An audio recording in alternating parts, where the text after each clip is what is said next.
découvre les protagonistes du terrain, les mecs qui ont des looks incroyables, voilà, qui ont un accès à des choses que nous on n'a pas.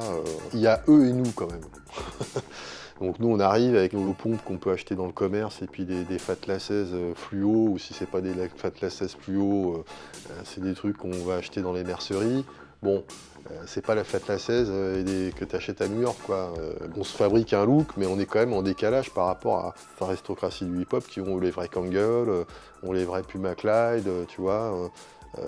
On les vrais blousons starter.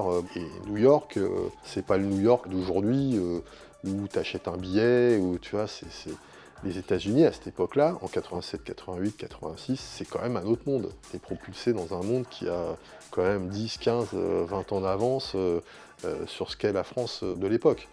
Donc Ike Swike, il part en 87, lui, tout seul, une première fois, et bien entendu, quand il revient, il ramène dans ses valises des fringues, un survêtement Puma, des Kangol, des disques, Eric B. Rakim, Paid in Full, enfin, nous, on prend quand même une sacrée claque, et des cassettes radio, des émissions de Red Alert et de Mr. Magic. On se prend une claque et on se dit tous que de toute façon, il faut passer par New York, quoi.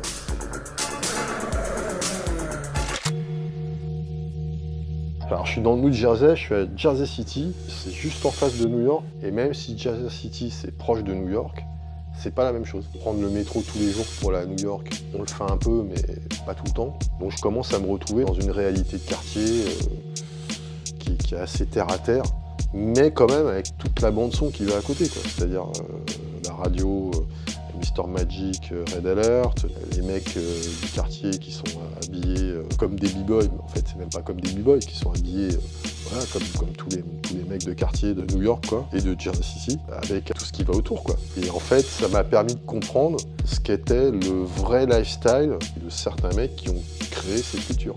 Parce que le contexte qui a permis de créer cette culture, c'est ça. Nous, c'est arrivé par la télé, par les médias, par une émission, tu vois. Mais là, on est en prise directe avec les vraies racines du truc, quoi.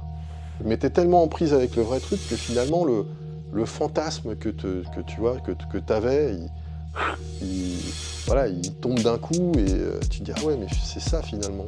En fait, tu l'as fantasmé, mais finalement, c'est très terre à terre et c'est des choses qui sont assez simples aussi, tu vois.